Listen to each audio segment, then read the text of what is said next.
Bismillahirrahmanirrahim. Assalamualaikum warahmatullahi wabarakatuh. Kami dari kelompok 4 akan menjelaskan materi kelompok kami dengan topik perencanaan materi pembelajaran. Baik, langsung akan saya jelaskan, dimulai dengan pengertian materi pembelajaran. Materi pembelajaran atau bahan ajar yang ada dalam muatan pembelajaran sesuai standar kompetensi yang telah ditetapkan mencakup pengetahuan, keterampilan, dan sikap. Muatan-muatan ini harus dipelajari siswa untuk memenuhi standar kompetensi. Pengertian materi pembelajaran menurut beberapa ahli berikut, yaitu yang pertama Gintings. Bahan pembelajaran adalah rangkuman materi yang diberikan dan diajarkan kepada siswa dalam bentuk tercetak atau bentuk lain yang tersimpan dalam file elektronik, baik verbal maupun tertulis. Kemudian yang kedua, menurut Panin, bahan ajar atau materi pembelajaran sebagai bahan atau materi pelajaran yang disusun secara sistematis yang digunakan oleh guru dan peserta didik dalam proses pembelajaran. Kemudian yang ketiga, menurut Prastowo, yaitu bahan ajar sebagai segala bahan baik informasi, alat maupun teks yang disusun secara sistematis yang menampilkan sosok utuh dari kompetensi yang dikuasai peserta didik dan digunakan dalam proses pembelajaran dengan tujuan perencanaan dan penelaahan implementasi pembelajaran. Berdasarkan beberapa pengertian yang telah saya bacakan tadi, pengertian materi pembelajaran di atas dapat disimpulkan bahwa bahan pembelajaran merupakan susunan sistematis dari berbagai bentuk materi baik tertulis maupun tidak tertulis yang digunakan oleh guru dan peserta didik dalam proses pembelajaran. Topik selanjutnya akan dijelaskan oleh teman kelompok saya. Terima kasih.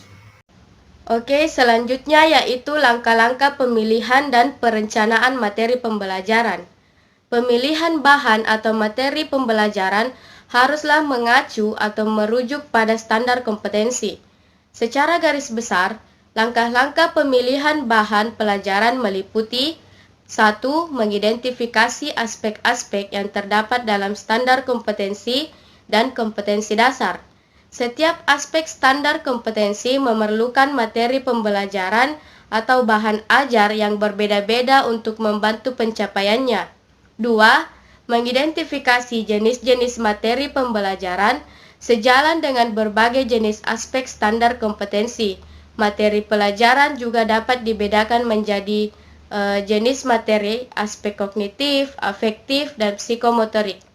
Yang ketiga, yaitu memilih jenis materi yang sesuai dengan standar kompetensi dan kompetensi dasar yang telah ditentukan. Sebab setiap jenis materi pembelajaran memerlukan strategi pembelajaran atau metode, media, dan sistem evaluasi atau penilaian yang berbeda-beda. Keempat, memilih sumber bahan pembelajaran, materi pembelajaran atau bahan pelajaran dapat kita temukan dari berbagai sumber seperti buku pelajaran, majalah, jurnal, koran, internet, media audiovisual, dan sebagainya. Dalam menentukan skop bahan pembelajaran harus memenuhi kriteria seperti 1. Bahan pembelajaran berdasarkan tujuan yang harus dicapai. 2. Bahan pelajaran dianggap berharga sebagai warisan generasi. 3. Bahan pelajaran digunakan untuk menguasai disiplin ilmu tertentu. Dan yang keempat yaitu bahan pelajaran dianggap berharga bagi manusia. Baik, selanjutnya yaitu langkah-langkah penyusunan materi pembelajaran. Yang pertama, identifikasi standar kompetensi dan kompetensi dasar. Menentukan materi pembelajaran merupakan acuan atau tahapan awal dari langkah-langkah dalam penentuan materi ajar dan harus dilakukan terlebih dahulu yang mengacu pada aspek-aspek kebutuhan kompetensi yang harus dipelajari atau dikuasai oleh peserta didik. Aspek-aspek kebutuhan tersebut perlu dijadikan acuan karena setiap standar kompetensi dan kompetensi dasar memiliki materi ajar yang berbeda-beda baik dari segi materi dalam penggunaan metode ataupun model yang dilakukan dalam aktivitas belajar mengajar di dalam kelas. Yang kedua yaitu jenis-jenis materi pembelajaran identifikasi. Langkah kedua, identifikasi jenis-jenis materi ajar dilakukan berkaitan dengan kesesuaian materi pembelajaran dengan tingkat aktivitas pembelajaran tersebut. Adapun materi yang digunakan untuk ranah kognitif adalah materi pembelajaran yang menekankan aspek perilaku intelektual seperti pengetahuan, pengertian, dan keterampilan dalam berpikir. Adapun jenis materi yang harus digunakan pada ranah kognitif adalah berupa fakta, konsep, prinsip, dan prosedur. Yang ketiga yaitu menentukan jenis materi yang sesuai dengan standar kompetensi dan kompetensi dasar.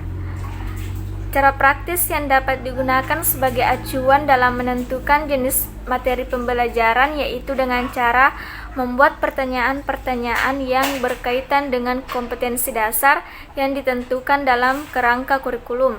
Maka dengan mengacu pada pertanyaan-pertanyaan yang berkaitan kompetensi dasar tersebut, pendidik dapat menyimpulkan sendiri jenis materi yang akan digunakan dalam proses pembelajaran di dalam kelas.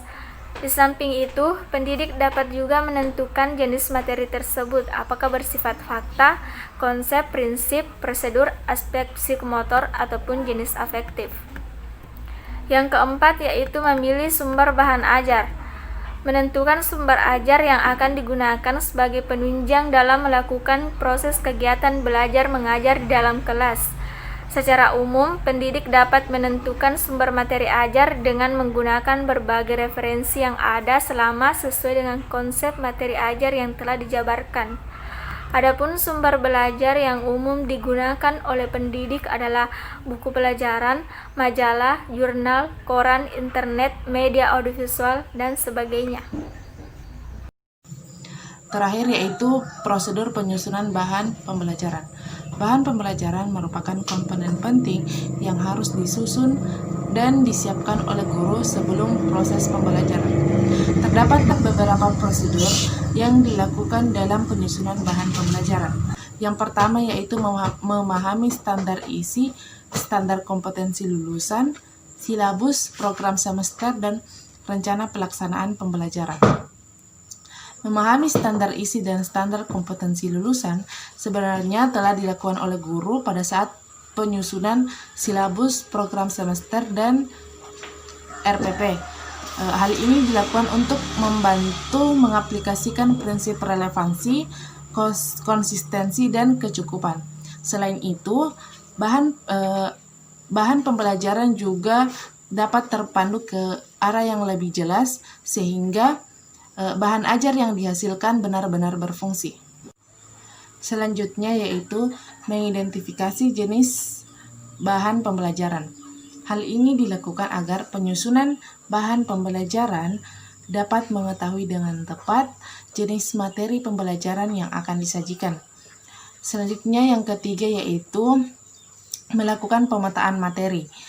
Hasil identifikasi bahan pembelajaran dipetakan sesuai dengan pendekatan yang dipilih.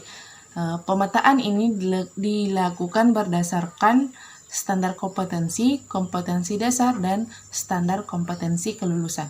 Selanjutnya yaitu menetapkan bentuk penyajian. Bentuk penyajian dapat dipilih sesuai dengan kebutuhan. Bentuk tersebut dapat berupa buku teks, modul, diktat, lembar informasi, atau bahan ajar yang sederhana. Penentuan bentuk penyajian ini dapat dilihat dari kompleksitas dan pekerjaannya. Selanjutnya, menyusun struktur penyajian. Kerangka-kerangka dalam struktur penyajian itu dapat berupa materi yang telah ditetapkan. Selanjutnya, membaca buku sumber. Membaca buku sumber diperlukan untuk menentukan materi yang ada pada struktur penyajian. Selanjutnya yaitu membuat draft bahan pembelajaran. Draft bahan pembelajaran berupa bahasa, ilustrasi, atau gambar.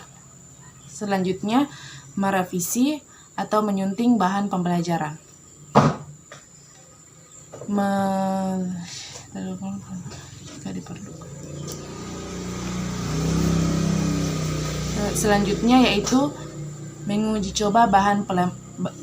Selanjutnya yaitu menguji cobakan bahan pembelajaran. Bahan pembelajaran diuji cobakan untuk mengetahui tingkat kelayakan sebagai bahan pembelajaran. Yang terakhir yaitu merevisi dan finalisasi. Melakukan perbaikan terhadap draft yang telah diuji cobakan, kemudian kegiatan penulisan akhir atau finalisasi. Selanjutnya, setelah prosedur bahan pembelajaran telah dievaluasi, maka bahan ajar siap untuk diaplikasikan dalam proses pembelajaran.